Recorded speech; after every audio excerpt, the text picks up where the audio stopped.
તો વાવ વિધાનસભાની પેટા ચૂંટણીનું 13 નવેમ્બરના રોજ ખાસ મતદાન થયા બાદ આજે પાલનપુરના જગાણા સ્થિત સરકારી ઇજનેર કોલેજ ખાતે મતગણતરી હાથ ધરાઈ છે।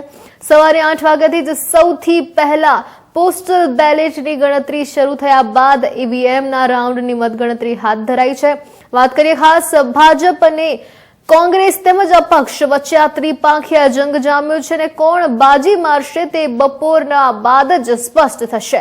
વાવ વિધાનસભાની પેટા ચૂંટણી વાવ સુઈગામ અને ભાભર તાલુકાના 189 જે ગામો છે 179 જે ગામો છે તેમાં 321 બૂથ પર 70.54% મતદાન થયું છે। 3,10,681 મતદારો પૈકી 2,19,266 મતદારોએ પોતાનો મત આપ્યો છે, જેમાં 1,20,619 પુરુષ અને 98,647 મહિલાઓએ મતદાન આપ્યું છે અને જેમાં ખાસ ગણતરી દરમિયાન પ્રથમ રાઉન્ડમાં 251 કોંગ્રેસ આગળ વધ્યું હતું। ખાસ વાત કરીએ બધા જ રાઉન્ડની આપને માહિતી ચોક્કસથી આપી દઈએ। પ્રથમ રાઉન્ડની વાત કરીએ તો પ્રથમ રાઉન્ડમાં કોંગ્રેસ 4,190 થી આગળ હતો।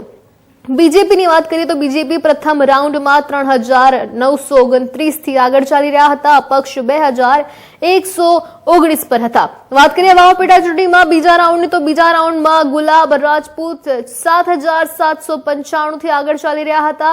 સ્વરૂપ ઠાકોરનો આંકડો બતાવીએ બીજા રાઉન્ડમાં તો 7,498, માવજી પટેલ બીજા રાઉન્ડમાં 4,800 પર હતા। એટલે કહી શકાય કે કોંગ્રેસ એટલે કે ગુલાબસિંહ રાજપૂત 297 થી તેઓ બીજા રાઉન્ડમાં આગળ હતા।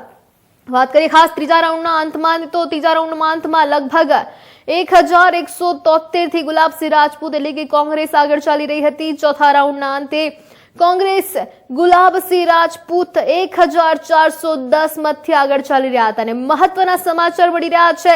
વાવ પેટા ચૂંટણીમાં પાંચમા રાઉન્ડના મહત્વના અપડેટ્સ મળી રહ્યા છે। પાંચમા રાઉન્ડમાં ગુલાબસિંહ રાજપૂત એટલે કે કોંગ્રેસ 22,295 થી આગળ ચાલી રહ્યા છે। ખાસ તેમનો આંકડો સામે આવ્યો છે। સ્વરૂપ ઠાકોર 19,557 તેમને 77 જેટલા મત મળ્યા છે। માવજી પટેલને 7,752 મત મળી રહ્યા છે। એટલે કે કહી શકાય કે પાંચમા રાઉન્ડમાં હાલ જે પ્રકારના આંકડા સામે આવી રહ્યા છે લગભગ 2,716 આગળ આંકડાથી ચાલી રહ્યા છે। પાંચમા રાઉન્ડમાં ગુલાબસિંહ રાજપૂત એટલે કે કોંગ્રેસ હાલ 2,716 મતથી આગળ જોવા મળી રહી છે।